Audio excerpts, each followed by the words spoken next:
langsung dipegang, lari gue tembak, ditempel sini kan. Ya waktu ditangkap itu lagi kencang-kencang ya, itu 3 dimensi pokoknya, minum, obat, ompat, ganja sama pakai sabu-sabu gitu. Pertama kali make, gimana sih rasanya?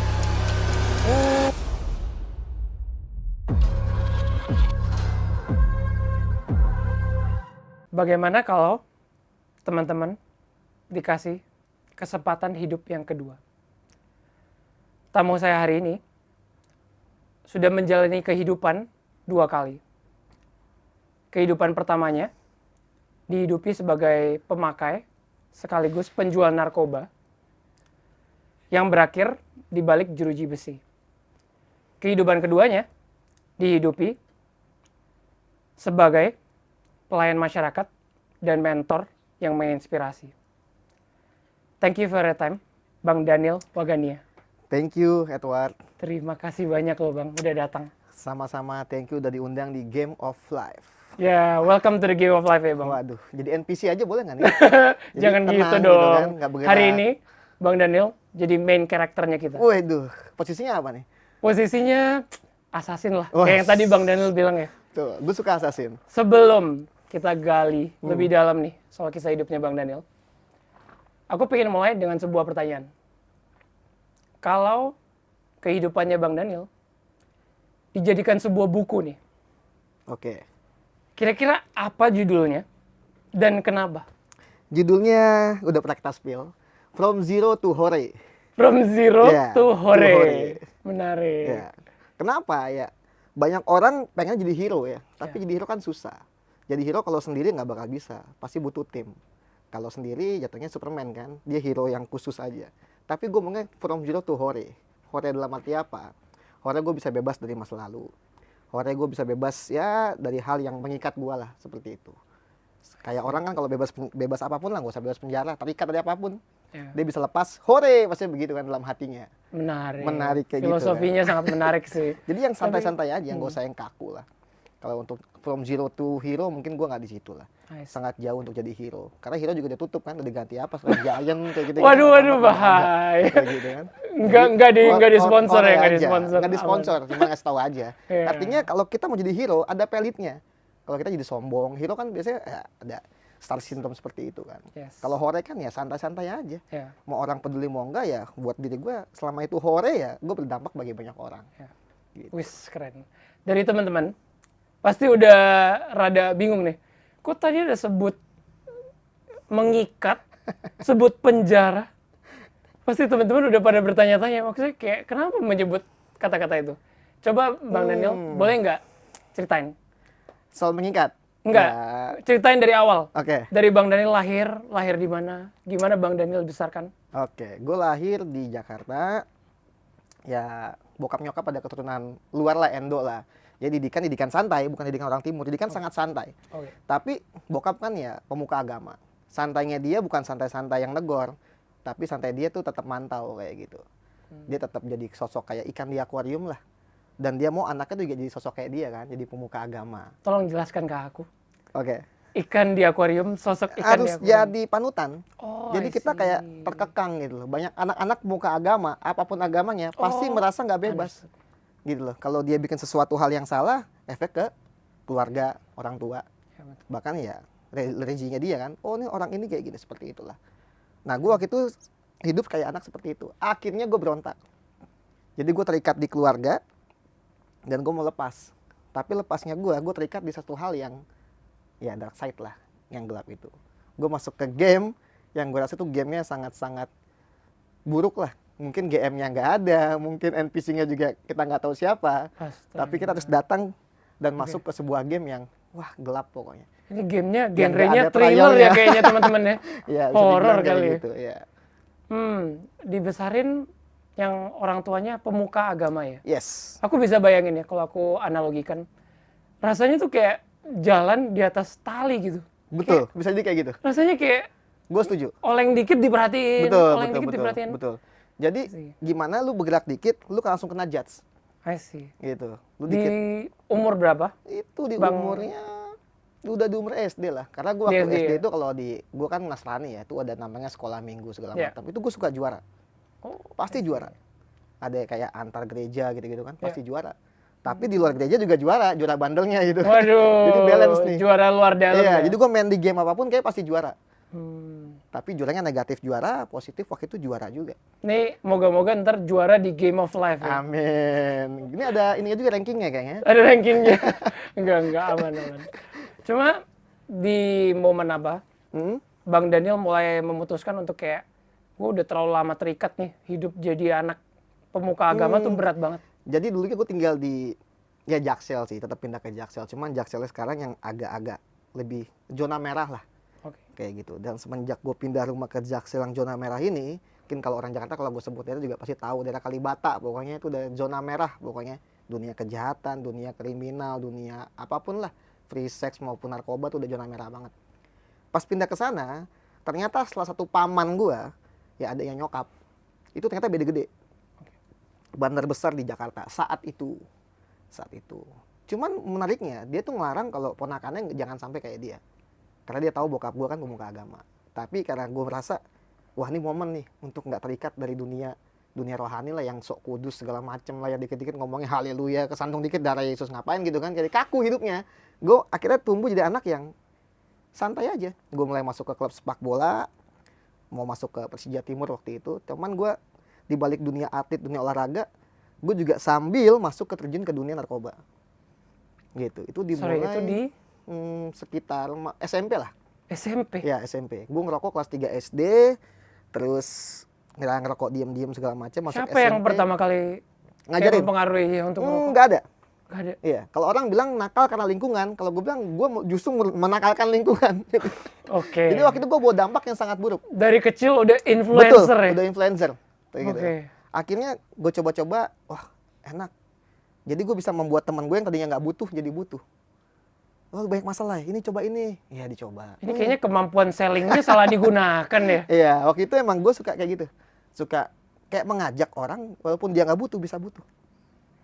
Kayak gitu. Mulai SMP mulai kenal ya obat-obatan, lalu mulai masuk SMA, mulai berbisnis ya. Bisnis obat-obatan saat itu. Untungnya gede lah, mau coba nggak? Nggak. Jadi untungnya lumayan gede. Waktu itu zaman itu ya lumayan lah. Kalau standarnya kita obat-obatan ya, kita beli 50.000, untungnya bisa 300.000 di zaman itu. Oke. Ya. Wow, Lalu 6-7 kali. betul. Terus mulai terikat di situ, di dunia kerohanian ya, itu lepas. Sama sekali hilang. Nggak pernah ibadah, bahkan Natal pun jarang datang, Paskah pun jarang datang. Ya pokoknya hidupnya ada hidup bebas aja. Kalau yang tadi rokok, aku mengerti kalau Bang Daniel mungkin tahu sendiri. Tapi kalau obat-obatan, pertama kali taunya berarti dari Om tadi. Betul, dari Om tadi. Jadi Om punya teman-teman ya, namanya lingkungan dia kan. Ya aku ya keras kepala aja. Tapi Bang, dari ini kayak Om, gimana rasanya gitu-gitu kan. Dari Om dia yang nawarin. Dia nggak pernah nawarin. Oh, I see. Dia nggak pernah nawarin. Gimana awal murahnya bisa pakai? Awalnya ya itu pengen tahu. Bukan karena lingkungan, pengen tahu. Tiba-tiba kok enak ya kayaknya. Lihat dia tuh kayak nggak ada beban lah. Lihat teman-teman mereka tuh kayak nongkrong lah. Kayak ada aja duitnya. Gitu kan. Yang ternyata pas masuk ke circle itu, ternyata mereka bukan cuma pemakai. Tapi mereka juga pengusaha, pembisnis di situ. Kayak gitu. Akhirnya mulai diajarin cara-caranya. Oh di sini suppliernya, ini orangnya, ini produknya. Sebelum kita bahas ke sisi bisnisnya, Bang. Boleh dong, Bang. Ceritain. Pertama kali make, gimana sih rasanya? Sorry, muntah. Muntah? Ya, tapi muntahnya bukan muntah kayak biasa. Nggak ada kangkungnya ya. Nggak ada Muntahnya Ya. muntah, ya warna kuning gitu lah. Itu Oke. dia nggak tahu. Tapi banyak orang bilang kalau udah muntah itu, mau apapun jenisnya pasti kuat. Dan betul. Jadi setelah muntah itu, mau apapun, mau minum kayak, mau ya narkoba jenis apapun tuh kuat. Nggak bakal nge-fly yang sampai, ya orang bilang sampai jackpot lah, sampai merangkak-merangkak, enggak. I see. Gitu. Ini aku tanya, karena bukannya aku pengen coba ya, Hmm. tapi aku pengen teman-teman maksudnya tahu aja Ya. gambarannya, supaya maksudnya teman-teman tuh nggak perlu cobain untuk tahu kira-kira kayak apa hasilnya Oke. gitu. Kalau pakai obat-obatan, itu pasti emosian. Oke. Pasti baunya emosian. Jadi kalau dicolek dikit udah melotot, udah ya sumpah serapa seperti itu. Kalau make, nah tadinya gue pakai obat-obatan tuh, edik banget obat-obatan. Ya kan, udah emosian. Cuman kalau kita jalan tuh kayak terbang. Oke. Iya, kayak terbang. Makanya biasa itu dipakai waktu itu buat ya kriminal, buat ya tawuran antar kampung, tawuran sekolah kayak gitu. Jadi pede aja, maju pasti paling depan. Sekalipun nggak megang senjata tajam ya. Kalau tawuran kan pasti kan ya mungkin Ya. megang sajam-sajam. Aduh ini enggak. Ini kadang-kadang nggak megang-megang handuk pun aku paling depan. Ya cuma gini. Itu orang deh, wah orang gila Ini ya. bisa jadi PD-nya Iya, PD kosong. pede banget, pede banget. Sangat-sangat pede. Cuman ya udah mulai kayak wah udah nggak bener nih. Akhirnya belajar tuh. Waktu itu di SMA kelas 2 ada orang BNN datang ke sekolahan. Oke. Iya, dia bilang kalau obat nanti kena darah kamu efeknya. Wah, cuci darah. Ya, akhirnya aku lepas tuh obat-obatan. Kiriman Tuhan tuh Ben. Oh iya kayaknya tuh ya. Akhirnya lepas obat-obatan, bandelnya nyoba ke vegetarian. Cannabis. Oke, iya, vegetarian langsung mulai- bahasanya. langsung mulai coba Baru ke tahu. ganja itu waktu itu. Waktu itu ganja masih sangat murah. Dan Indonesia juga masih simpang siur lah apakah legal atau enggak kan. Iya. Waktu itu ya akhirnya beli itu masih sangat murah. Cuman nggak mau jadi pembeli karena mikirnya waktu SMA kan orang tua kan juga bukan orang yang selalu ngasih uang meskipun kalau minta dikasih. Cuman aku emang nggak mau. Gue bukan orang yang suka manja-manja minta duit, enggak. Gue dari kecil udah jualan koran, udah ngojek payung, udah segala macam markir lah gitu lah. Gue nggak mau kalau gue minta duit sama bokap tadi itu mau nggak mau lu terikat sama gue, gitu ngerti nggak? Lu harus jadi anak yang agama banget, anak yang rajin sekolah minggu, rajin kerja, gue nggak mau. Jadi supaya gue terikat sama dia, gue kerja keras, gue fight sendiri. Gimana sih sosok mama sama papa di rumah? Sangat baik. Sangat baik. Iya sangat baik. Cuman kalau sama mama karena dia tahu anaknya udah ya begajul lah segala macam, dulu gue sampai makan narkoba depan dia. Iya. mama. Depan mama. Gimana reaksi mama? Ya udah nggak bisa ngomong apa-apa. Karena kan gue nggak minta duit dari dia. Gitu loh. Justru kadang-kadang duit itu kadang-kadang bisa dipakai buat sama mereka. Gitu. Karena kan pemuka agama bukan pemuka agama yang ya let's say yang minta uang ke jemaat yang enggak gitu. Bokap tuh orang yang sangat cuek. Dia mikir kalau kita hidup ya bekerja pasti dicukupkan, udah gitu aja. Filosofi dia kayak gitu. Kalau filosofi mama sih kayak makan gak makan asal kumpul. Anak slang kayak. Asal kumpul. Iya, makan gak makan asal kumpul, asal sehat. Asal bisa lihat dia kayak gitu. Kita udah sedikit mengulik lah kurang lebih gimana pas pertama kali pengalaman makainya. Iya. Sekarang masuk ke bagian serunya nih. Ke bagian bisnis. Buat teman-teman yang mau belajar nih. Oh, dah jangan bisnis gelap ya. Gimana pas pertama kali bisa kayak diajarin soal bisnis side dari obat-obatan ini? Menarik bisnis. Kalau gue rasa kalau ditanya siapa pembisnis terhebat, siapa sales terhebat, siapa marketing terhebat. Kalau gue POV gue ya, disclaimer ya. Kalau gue rasa itu Pablo Escobar. Oke. Dia tuh bandar ya kartel terbesar lah dalam sejarah ya. Ya. Dia bisa jual barang yang nggak ada produknya, yang nggak ada fisiknya, cuman laku.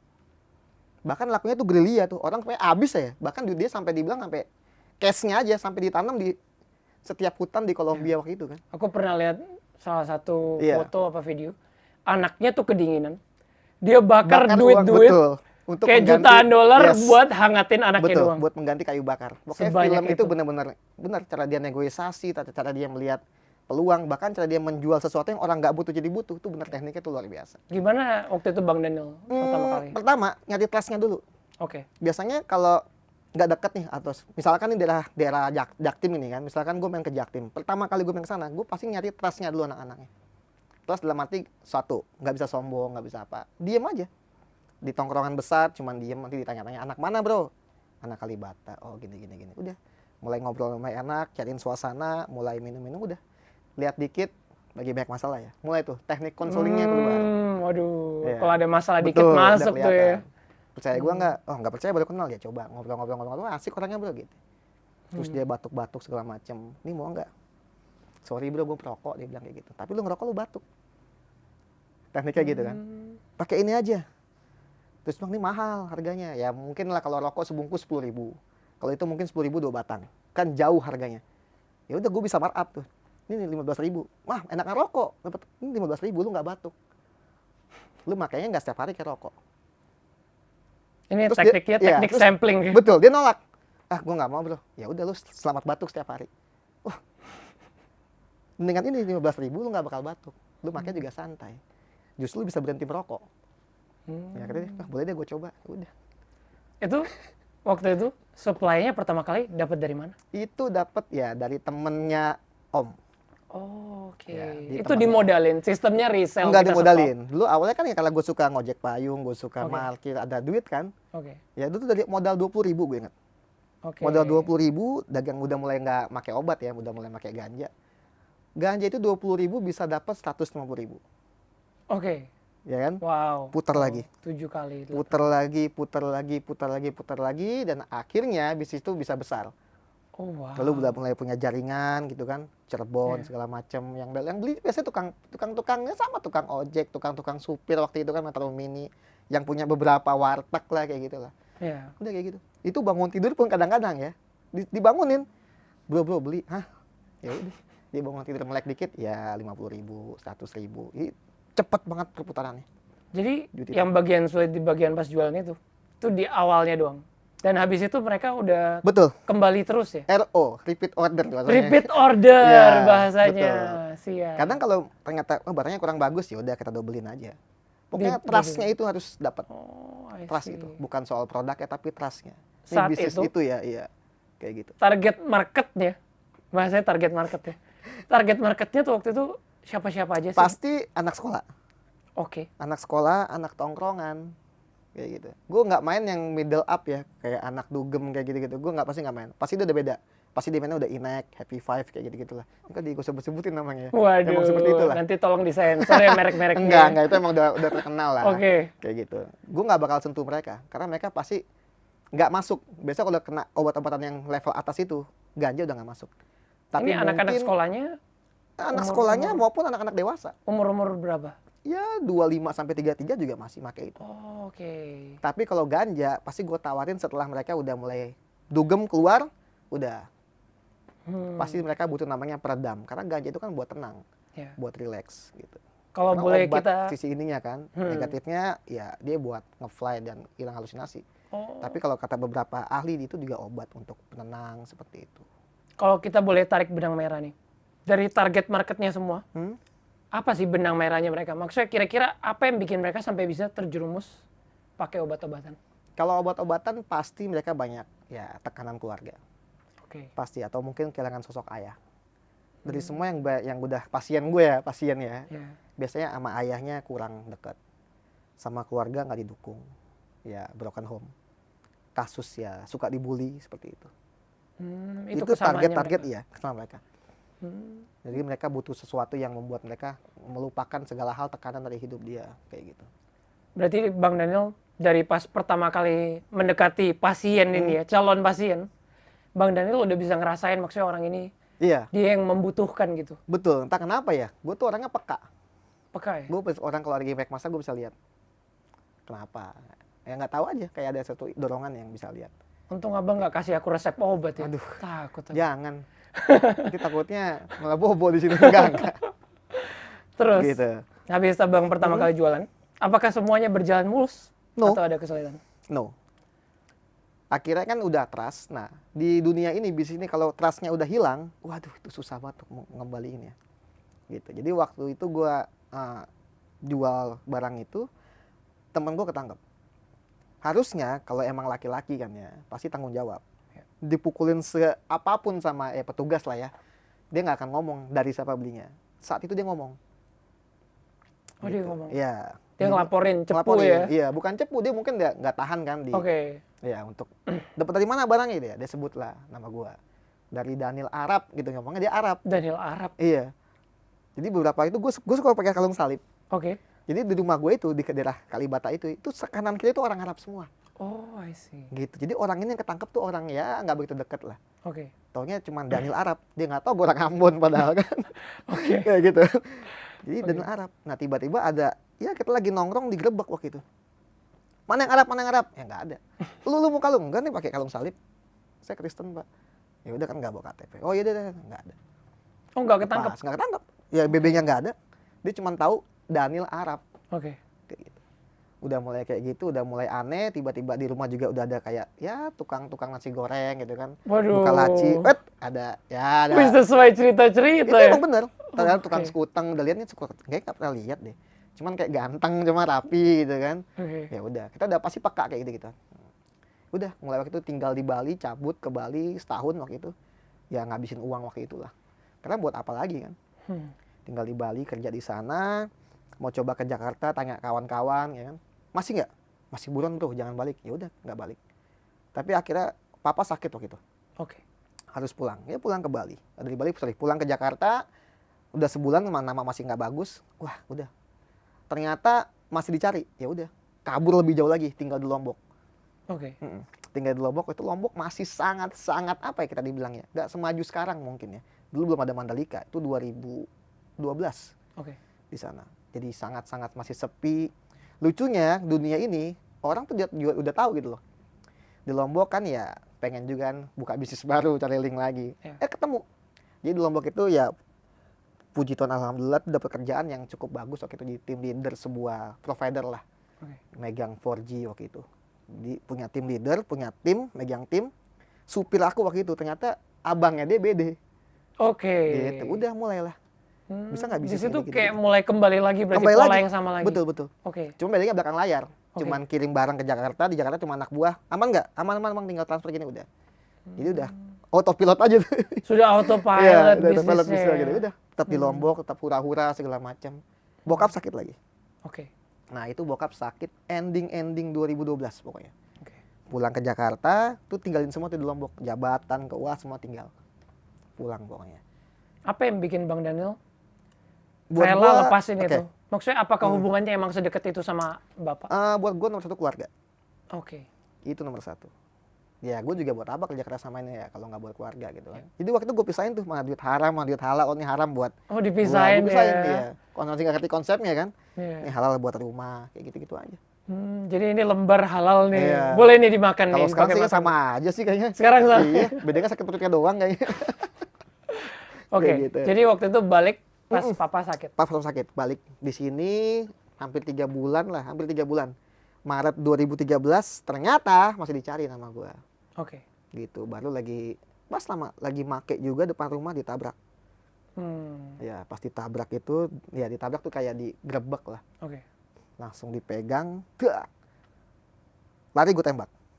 Ditempel sini kan, lari gue tembak. Waduh. Udah, ngomong apa lagi? Dicari-cari bertahun-tahun kan, dia bilang kayak gitu kan. Oke. Gak lama adekku keluar, masih umur berapa lah gitu ya, masih 8 tahun lah. Kakak kok di borgol, dia bilang, udah pak, barang gua, cabut. Udah langsung dibawa ke Polres Jakarta Selatan waktu itu. Gimana pas pertama kali dibawa sama polisi perasaannya? Ya waktu ditangkap itu lagi kencang-kencang ya, itu 3 dimensi pokoknya. Minum, obat, 4, ganja sama pakai sabu-sabu gitu. 4 dimensi. 4 dimensi kita nyebutnya. Kalau 5 kan udah pakai yang suntik ya, cuman gua nggak nyuntik. Paling gua ngedrex doang gitu pakai hidung lah segala macam. 4 dimensi gitu. Itu sangat-sangat kencang dalam arti itu kayak lu ngomong apapun dia orang pasti udah kayak ya kayak filsafat lah, apapun ngomong juga pasti dihajar pokoknya. Kalau kata orang sekarang Iya. kentut aja dipikir kata-kata Betul. bijak ya. Udah kayak Daniel Gerung jadinya, bukan Rocky Gerung ya, Daniel Gerung. Daniel Ngomong apapun, iya. Gerung. Enak lah, tongkrongan hidup pokoknya. Ditangkap tuh kayak wah, runtuh langsung. Kejadian juga akhirnya. Udah ketangkep. Ketangkep. Mm-mm. Gimana? Langsung waktu di itu? BAP kan, tanya-tanya segala macam. Orang tua kerjanya apa? Pemuka agama. Hah? Kaget dia. Orang tua Iya. lu pemuka agama, anaknya penjahat. Ya, mau gimana Pak? Gimana tanggapan papa mama pas pertama kali ketangkep? Papa waktu itu udah bilang suntik mati aja. Papa bilang Ya, suntik karena mati papa aja. kan orang yang sangat, dia kan Chinese Filipin Manado kan. Oke. Jadi dia tuh kayak ini banget. Lu kalau dia sangat keras kan. Dia juga dulu tentara pokoknya. Tentara ya Permesta lah. Mungkin di searching nanti apa itu Permesta, modelnya kayak GAM lah, pemberontak Soekarno. Jadi dia keras. Jadi dia bilang kalau lu ketangkap kriminal, gue bebasin. Kayak ketangkap pertama kriminal, kedua kriminal dia nggak masalah. Tapi kalau lu ketangkap narkoba, gue suntik mati. Dia ngomong kayak gitu. Wah udah mikir udahlah mati nih kayaknya. Gitu. Gue juga udah bilang ke diri gue udahlah selesai nih. Madesu pasti masa depan suram kan. Gue ketangkap umur 22. 22. Iya. Masih muda-mudanya lah, masih gerah-gerahnya waktu itu. Kalau tanggapan mama gimana waktu itu? Mama tuh, gue tuh sama mama tuh sangat sangat nggak dekat lah, sangat nggak dekat. Karena gue kalau manggil mama tuh dulu udah kayak, sorry ya, udah kayak hewan-hewannya manggilnya. Wah gini-gini, dia juga sama gue juga nggak deket. Tapi waktu itu dia nangis depan mata gue baru shock banget. Wah, orang selama ini gue perangin gitu kan, ya berantem lah. Cuman dia bisa nangis karena gue gitu kan. Selama dia nggak pernah nangis, dia kan kuat. Dia mamaku itu apa ya? Dia pelari, dia atlet pelari dulu.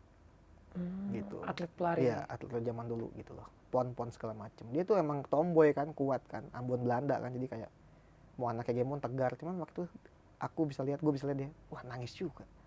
Gue nggak pernah lihat dia nangis. Kali ini nangisnya saat gue ketangkep gitu loh. Udah langsung down gue.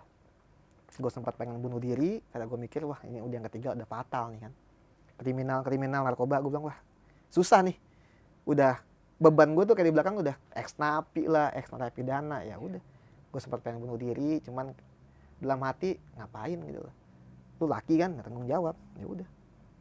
Gimana pas waktu itu pertama kali masuk? Jadinya waktu itu ditangkap, langsung masuk penjara. Langsung masuk penjara. Gimana pas pengalamannya pas pertama kali Gini, masuk? bedanya kalau masuk yang kriminal itu kan masih polsek. Oke. Polsek itu masih kayak kotak kecil lah ya, mungkin kayak seruangan inilah, kecil banget.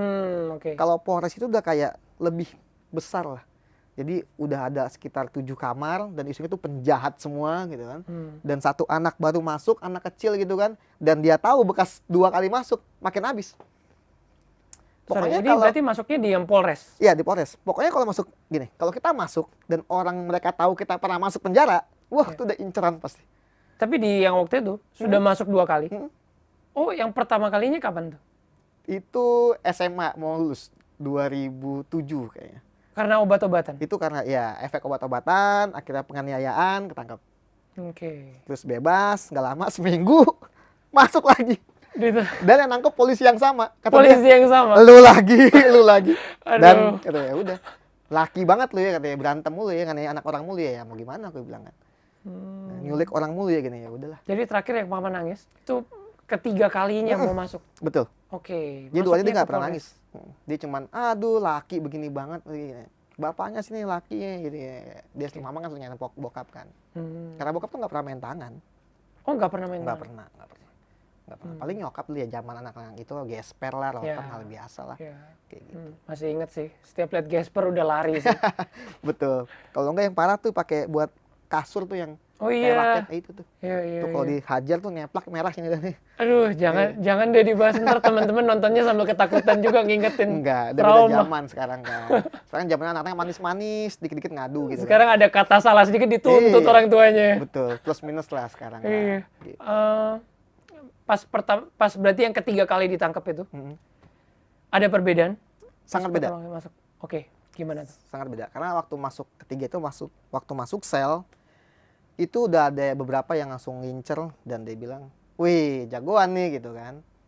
Udah, jagoan apa ya? Karena gue orang kan suka ngelawan gitu loh. Ya mungkin karena darah timur juga kan. Gue suka ngelawan. Jagoan apa nih? Masuk sini jangan kayak jagoan nih, bilang kayak gitu. Emang kenapa? Gue bilang, gue kayak gitu kan. Udah, nggak pakai ngomong lama, langsung tuh diinjek-injek 15 orang. Diinjek-injek. Bener-bener diinjek. Oke. Leher lah apa. Pokoknya diinjek udah kayak apa ya? Udah kayak keset gimana sih? Udah banyak omong gitu-gituin kan. Udah, ampun enggak gitu terus aja. Enggak ampun. Enggak ampun terus ya. Astaga. Akhirnya udah ngelawan ya kan, ngelawan hajar berarti tetap. Udah aku bilang, enggak kuat nih gua. Maunya apa ya gua bilang gitu kan. Ya udah. Ternyata di Konoha itu ya ada namanya human trafficking dalam.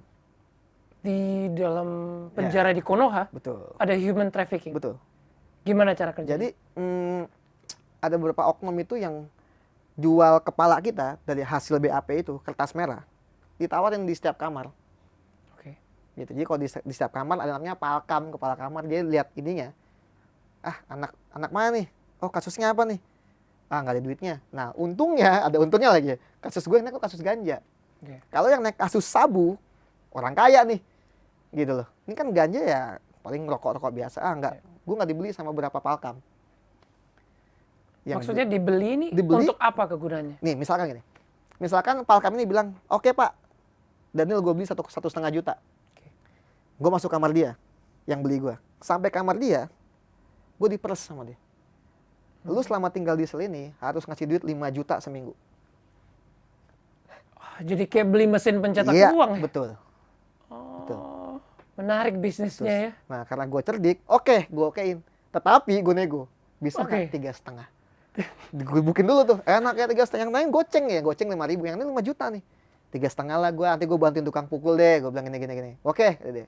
Ya udah. Gue lihat, oh ini nggak begitu banyak yang berani ngomong, ya udah. 3,5 pun tapi gue cicil. 3,5 juta. Iya, asal kan 3,5 seminggu, gue cicil lagi. Pakai kartu kredit bang? Enggak, ini kalau cicil lagi gini. Besukan itu kalau di Polres Konoha itu setiap Selasa sama Kamis. Oke. Menariknya di Konoha itu ada handphone. Ada handphone? Iya. Wow, Konoha ini luar keren biasa. ya? Teknologinya bagus. Handphone tuh masuk ke penjara. Oke. Gitu. Oke. Jadi handphone ini ada, udah kita harus ngubungin keluarga. Hmm. Gitu kan. Hubungin keluarga, hubungin nyokap gitu. Datang ke sini nggak usah bawa duit. Gitu kan. Mama bilang, enggak harus bawa duit lu karena nggak enak gini-gini. Udah, nggak usah bawa duit. Ya udah. Tapi pas mama datang tetap bawa duit. Bawanya nggak banyak lah, 300.000 nggak salah. Ya udah. Gua ambil, gua nggak setor. Kan biasanya kalau palkam itu kan abis besukan tuh ya kita selalu berjejer lah. Lu mana gitu kan. Ya udah. Lu mana Nil? Katanya mau ngasih sekarang 3,5. Waduh nggak ada bang. Tadi nyokap lu datang ya? Nih cuman cepet. Wah nggak bisa nih lo gini. Mau apa enggak? Ya mungkin dia juga mau terbang, mau pindah ke Cipinang gitu kan. Ya udah. Ya udah lah. Dan kali jangan kayak gini ya udah. Jadi ya tugas lo ya udah. Akhirnya ada napi baru lagi udah. Mulai itu gue nego sama petugas Konoha yang ini. Pak jangan 1,5 lah, 1 juta lah gitu. Ini udah tua orangnya gini. Gue beli. Padahal nggak tua-tua banget. Gue beli orang biasanya umurnya udah 28 ke bawah pasti gue beli. 28 Dan gue liat kasusnya. Gue kalau kasusnya ganja gue nggak beli. Tapi kalau kasusnya sabu, ekstasi, yang mahal-mahal gue ya. beli. Bener. Jadi kamar gue itu kamar anak muda, tapi orang berduit semua. Jadi kalau datang udah gue yang pukulin. Jadi kayak ya dendam kayak gitu lah. Kayak gue sangat Jadi sadis. kayak turun temurun nih. Betul. Nah nggak lama kan, Palkam ini kan dia 3 bulan harus pindah kan ke penjara yang lebih besar. Ya. Udah lama naik. Akhirnya gue jadi Palkam tuh. Jadi Iya. wow, Ternyata, naik wah, jabatan ya. bisnis baru nih. Udah, benar itu kesempatan. Mama gue sampai bingung. Waktu gue mau pindahin dari polsek ke penjara, gue ngasih duit 7 juta bayangin. Oke. Mak gue bingung, lu masuk terus di penjara kan? Udah diem gue bilang. Ya udah, mulai pindah ke yang lebih besar lah, penjara terbesar di Asia Tenggara kan. Naik jabatan ya ke Iya. kantor pusat nih bahasanya. Nah, cuman kalau kita ke wadah yang baru, yang lebih besar, justru banyak musuhnya. Oh, oke. Ditungguin. Wah, ini Palkam kamar sekian masuk sini nih. Nah, ini yang gebukin gua nih. Ya udah. Bang, kalau boleh tahu, waktu itu sesama napi-napi waktu itu, kebanyakan kejahatannya tuh di apa-apa aja, Bang? Kalau yang di Polres ya itu masih semua satu ruangan itu narkoba semua. Satu ruang narkoba Ya, semua. tapi udah sampai ke rumah tahanan, rutan ya, itu kan udah tahanan kejaksaan. Gini, Polsek, Polres, Polda itu tahanan polisi. Oke. Megang kuasa polisi. Oke. Udah masuk ke rutan yang megang kejaksaan. Polisi nggak campur tangan. Ya. Nanti rutan ini baru ketok palu, vonis tahanan negara. Oke. Masuknya LP, Lembaga Pemasyarakatan. Oke. Jaksa udah nggak bisa apa-apa lagi. Hmm. Kayak gitu. Nah, sampai di rutan, yang punya kuasa berarti kan kejaksaan. Ya. Berarti ya kalau di Konoha harus ngasih duit ke iya itu. Oke. Seperti itu, ya kan? Iya, Nah, oke. tapi ya karena gue orang keras kepala, gue nggak pernah mau ngasih duit. Kalau bisa gue ngasilin duit. Ngasilin Iya, duit. Oke. iya. Akhirnya pindah ke Cipinang sendirian, udah. Itu benar-benar pertama kalinya gue kayak down. Itu mungkin titik terendah hidup gue ya. Karena kayak kita tuh kayak masuk ke sebuah ruangan 3 lantai, cuman ngeplong, dan itu ada ribuan orang, semua lihat ke bawah. Diliatin sama ribuan orang itu. Iya, kita napi-napi baru. Seperti itu. Langsung tuh. Wah, anak baru, ke kamar gua. Wah, ini orang udah kayak stadion sepak bola, tapi kita pemainnya. Wah, itu tuh gua main itu tuh, yang itu bawa ke kamar gua gitu. Wah, diem aja dah. Di momen mana Bang Daniel nyadar kayak gua nggak mau nih kayaknya hidup kayak gini selamanya? Itu setelah nah itu gua pas masuk Cipinang gitu kan. Oke. Dari ribuan orang gitu, ternyata gue dipanggil ke satu sosok penjahat yang sangat-sangat ngeri pokoknya. Gue diambil sama dia karena mungkin tahu muka gue Ambon dan nama gue nama Timur, diambil sama dia. Gitu. Dia ini sosok ini udah meninggal juga 2015 kalau nggak salah. Pas gue bebas dia meninggal. Dia ini orang di Indonesia yang pernah masuk sekitar 19 kali penjara 19 kali. Indonesia. Oke. Jadi dia udah semua penjara dan semua kalapas pun kenal dia. Gue ditarik sama dia. Apa titik baliknya waktu itu? Nah, waktu ditarik sama dia, lucunya, kan ada tukang pukul ya. Oke. Tukang pukul lihat, kan dibeli lagi kan gue. Nama lu Daniel. Iya bang, gue nunduk kan. Nunduk. Tukang pukul tatoan semua kayak. Tatoan kaki sampai pala tuh tatoan semua. Ya kan. Daniel, iya Kalibata, iya. Hah? Dia bilang, lu Kalibata mananya? Sini bang, belakang apartemen, dia bilang. Lihat muka lu pas lihat ke atas. Ya lu. Ada tukang pukulnya, pernah beli sama gue. Oh astaga. Jadi gue selamat. Pasien juga ya? Iya, pasien gue. Oke. Lu ngapain di sini? Lu ngapain gue bilang. Momen magical pasien ketemu dokter Aneh. ya? Jadi semua napi baru dipukulin, di plus gue enggak. Gue susu kayak karpet merah dijamu. Mau mandi air panas gitu, dimasakin atau gitu. Bener ya Bang ya? Kita bicarain titik balik, tapi kok kayak hidupnya malah makin enak ya di penjara ya sekarang ya? Lucu ya gitu. Oke. Iya. Mungkin karena networking ya. Networking, Iya. oh tuh, the power of juga networking perlu. teman-teman. Iya. Saat lu susah, harus perlu networking. Langsung asli Oke. bener. Ya lu ngapain dah sini? Gue Oke. kenalan sama namanya Om Yosi almarhum nih. Gue kenalan nih. Orangnya gede-gede, hitam gitu kan. Ambon mukanya, ya sorry to say ya, emang tinggi besar lah pokoknya. Iya. Siapa nih? Ini Om gini-gini nih, beda gede gini-gini. Wah. Apa yang bikin Bang Daniel udah kayak rasa udah capek hidup kayak gitu? Nah, waktu terakhir di penjara itu, Hmm. dia kasih semua jenis Obat. ya narkotika Oke. di Konoha itu. Oke. Mau apa? Ini. Wah, nggak mau. Karena gue udah mikir capek gitu nanti. Oke. Yaudah, tapi mau nggak mau ya gue ambil satu, ya itu ganja buat penenang doang. Ada udah capek dipukulin kan, capek pindahan ke A ke B kan, dari Polres, kejaksaan lagi ke rutan gitu kan. Udah ini aja.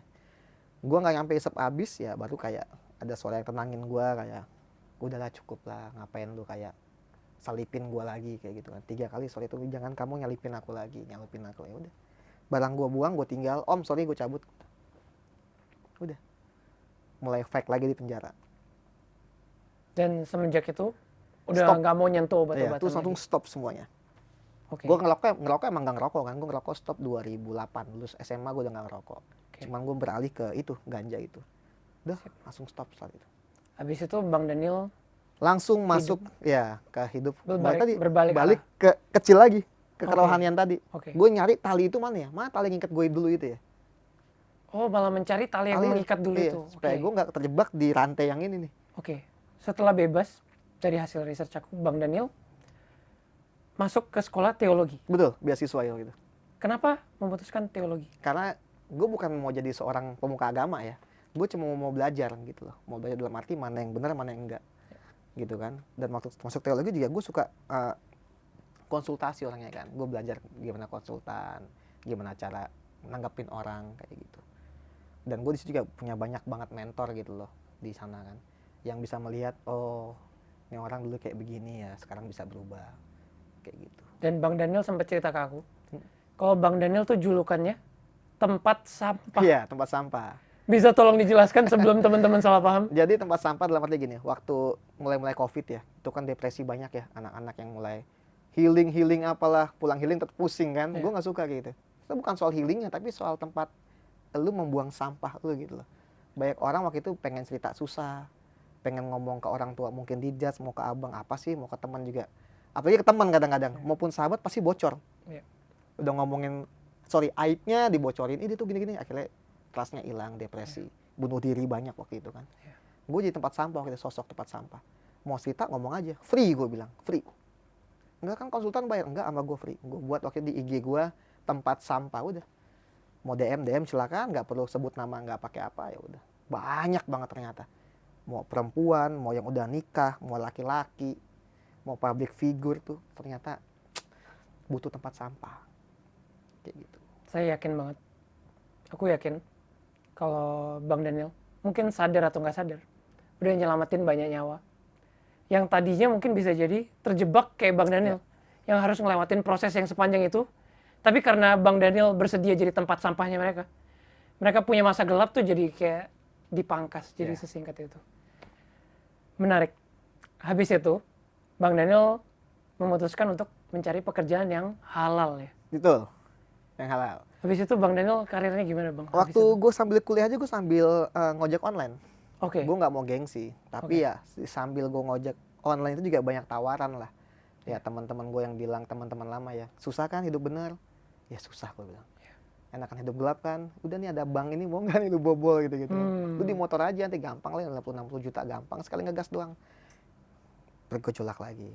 Apakah gue harus balik lagi ya? Cuman enggak. Ya udah tetap ngojek aja. Ngojek kuliah ya kan, baru ada teman ngajakin buka bisnis F&B segala macam. Bisnis tadinya. Bisnis gue gelap. Mulai ke abu-abu. Koktail kan abu-abu. Oke. Gue punya bikin ya mini cafe gitulah di daerah Jaksel gitu kan. Rame banget. Cuman nih abu-abu juga. Gue satu sisi gue seorang sekolah teologi ya, filsafat teologi ya, sekolah agama lah. Cuman lu dagangnya dagang yang abu-abu. Gitu. Tetap gue orangnya kan enggak gini. Gue tuh orang yang sangat open minded. Gue nggak suka judgmental. Gue paling nggak demen ngejudge segala macem. Justru yang ngejudge itu malah gue lawan. Gue orang paling suka nantang, di judge pun gue tantang, gue storyin makin-makin. Jadi gue nongkrong sama orang perokok, tuh kan dia ngerokok lagi kan, masih belum bener nih, belum tobat. Makin jadi gue storyin. Gitu. Gue orang kan kalau ditantang ya gue tantang lagi. Dan sekarang Bang Daniel menggunakan teknik negosiasinya, teknik sellingnya, tadi menjadi seorang partnership eksekutif. Di Rockefeller. Siap. Betul. Bisa diceritakan sedikit? Gue ketemu satu sahabat gue ya kan, satu adik gue lah. Gitu. Dia ngajak nih, ngapain sih bang bisnis kayak gitu? Ya mau gimana, gue orang lu tahu, gue orangnya nggak bisa diem gitu lah. Apapun harus gue kerjain, gue ngojek pun bisa sampai subuh loh. Sampai subuh ngojek, sampai jam 2 lah, tidur jam 4 pagi, doa gitu kan. Pagi ngojek kuliah. Gitu-gitu aja selama hampirnya 3-4 tahun lah siklusnya. Terus gue bilang kenapa gue nggak cari yang bisnis lain? Ya udah bisnis itu kan, koktel, ikutin teman gue kan, partner, ya udah. Buka berjalan hampir berapa tahun, mulai goyang juga nih, mulai banyak saingan segala macam kan. Ya akhirnya brother gue ini ngajakin ya. Ngajakin kerja di Kerjain. Rockefeller. Gue bilang gue nggak ada basic. Dia cuma bilang kayak gini, bang, lu udah biasa jual yang orang nggak berani, tapi lu berani gitu loh. Istilah kata gue jual yang haram aja sukses, kenapa lu nggak coba jual yang halal gitu loh. Yang benar-benar putih, bukan yang abu-abu tapi benar yang putih. Ya udah gue coba. Tapi ajarin gue, jadi mentor gue bilang kayak gitu. Ya udah. Dan dia juga jadi mentor, bukan mentor yang selalu ngasih suapan, enggak. Cari sendiri, belajar pokoknya. Ya udah. Kalau dia tahu kan, ya udah gue belajar sendiri.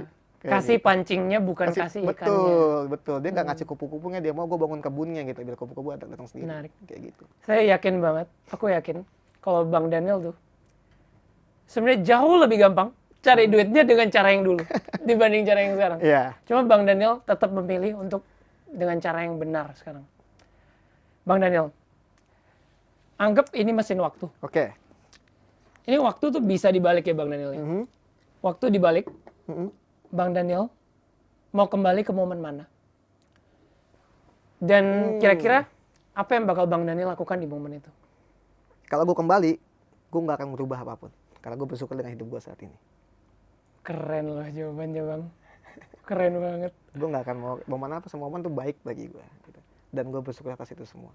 Baik pun yang positif ataupun negatif, itu semua hal yang baik bagi gue. Bang, terima kasih banyak untuk ilmunya Bang. Sama-sama. Kita hari ini belajar.